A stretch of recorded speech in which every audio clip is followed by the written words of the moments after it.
दोस्तों आज के इस वीडियो में हम काफ़ी इंपॉर्टेंट क्वेश्चन सॉल्व करेंगे। तो सबसे पहले इस क्वेश्चन को सॉल्व करेंगे, देन उसके बाद इस क्वेश्चन को सॉल्व करेंगे। तो इस क्वेश्चन को सॉल्व करने के लिए जो है ना, एक आपको बेसिक कंसेप्ट आना चाहिए।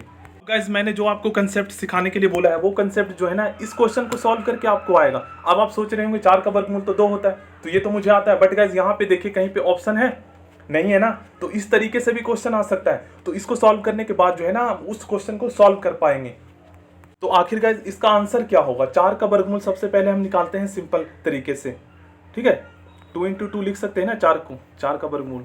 इसको हम इस तरीके से भी लिख सकते हैं। इसके बाद और हम सिंप्लीफाई करेंगे तो हम इसको इस तरीके से भी लिख सकते हैं, स्क्वायर में 2 टाइम है 2 यहाँ पे मल्टीप्लाई हो रहा है, तो और इस स्क्वायर से ये वर्गमूल कट गया, तो इसका तो आंसर आ गया 2। बट यहाँ पर ऑप्शन कहीं पर 2 नहीं है। तो देखिए आखिर हम एक चीज मैं आपको सिखाता हूँ। देखिए एक चीज जो मेरे मोस्ट इंपॉर्टेंट है, यहाँ पर मैंने 4 का वर्गमूल यहाँ पे 2 लिख दिया है। अब इस 4 को जो है ना, हम इस तरीके से भी लिख सकते हैं, 4 की पावर 1/2। अब आप सोच रहे होंगे ऐसे कैसे? तो देखिएगा 4 का वर्गमूल 2 होता है और 4 का वर्गमूल 2 होता है और 4 का यहाँ पे वर्गमूल में जो है वर्गमूल निकाला, तो यहाँ पर इस फॉर्म में भी हम लिख सकते हैं। 4 का वर्गमूल 2 तो होता ही है, ये तो आपको पता ही है, बट वर्गमूल 4 को हम इस तरीके से भी लिख सकते हैं। अब आप देखेंगे इस तरीके से मैंने लिखा है, इसको सॉल्व करने के बाद भी आंसर 2 ही आएगा, ठीक है। तो हमारा आंसर तो ये आ जाएगा, बट हम सीख लेते हैं कि आखिर ये हुआ कैसे।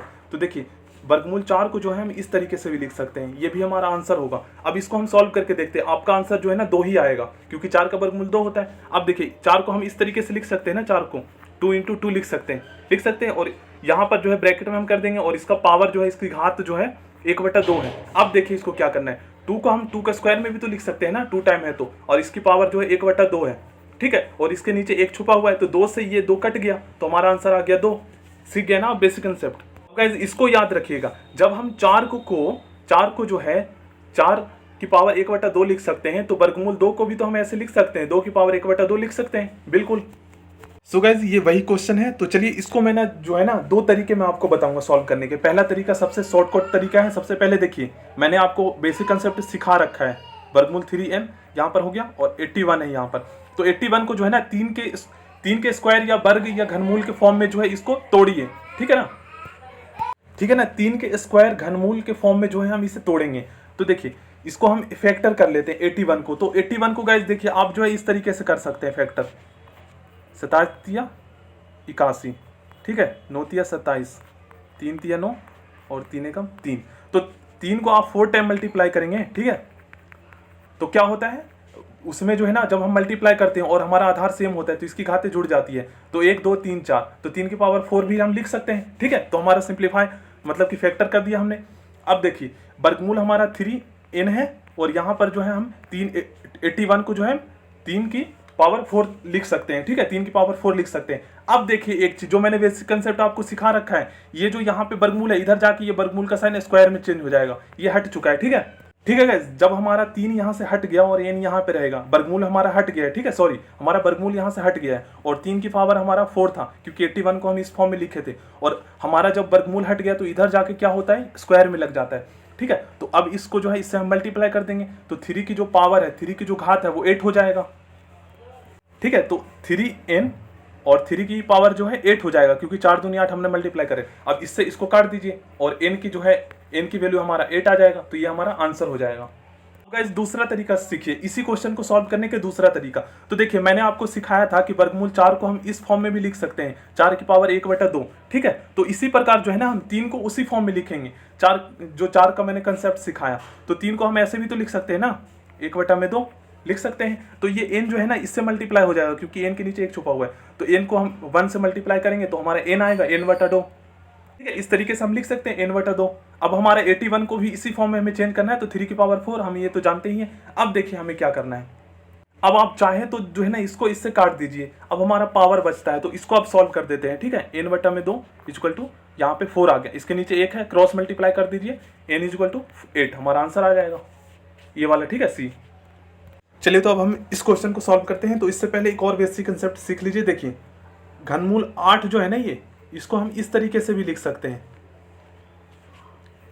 8 की पावर 1/3, ठीक है, इस तरीके से भी लिख सकते हैं। और इसको आप सॉल्व कीजिएगा, देखिए 8 को हम फैक्टर करते हैं, 2 × 2 × 2 ऐसे कर सकते हैं ना, 2 दूनी 4, 4 दूनी 8, तो 2 की पावर 3 हो गई, 2 की पावर 3 और इसका ये जो है हम ऊपर लगा देंगे ऐसे 1/3 और ये हमारा 3 से ये 3 कट गया तो आंसर तो 2 ही आ गया और 8 का घनमूल 2 होता है। ठीक है, तो प्लेलिस्ट आप जरूर चेक कर लीजिए, जो आपको कंसेप्ट समझ में नहीं आता वो बता दीजिए कमेंट बॉक्स में, मैं आपको समझा दूंगा। तो देखिए इस क्वेश्चन को सॉल्व करते हैं। तो मैंने आपको कंसेप्ट बता दिया है कि इस फॉर्म में कोई भी हो, जैसे 8 है तो 8 की घनमूल 3 है, तो इस तरीके से हम लिख सकते हैं ना 8 को, सॉरी यहाँ पे मैं इस तरीके से लिख सकते हैं। तो इस ये जो क्वेश्चन है ना, इसको भी इसी फॉर्म में हम लिखेंगे। ठीक है, जब इसको सिंप्लीफाई करेंगे तो चलिए, तो हम x लिख चुके हैं।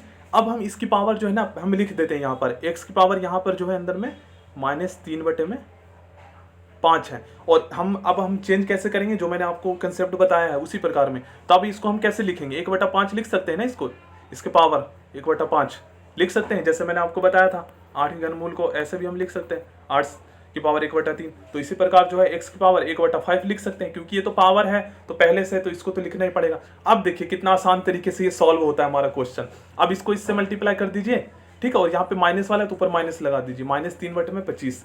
तो x की पावर हमारा हो गया, x का पावर हमारा हो गया -3/25। अब यहाँ पर देखेंगे ब्रैकेट के पास आपको पता है मल्टीप्लाई होता है, अब फिर मल्टीप्लाई कर दीजिए -5/3 और फिर 5 से मल्टीप्लाई कर दीजिएगा, सॉल्व हो गया।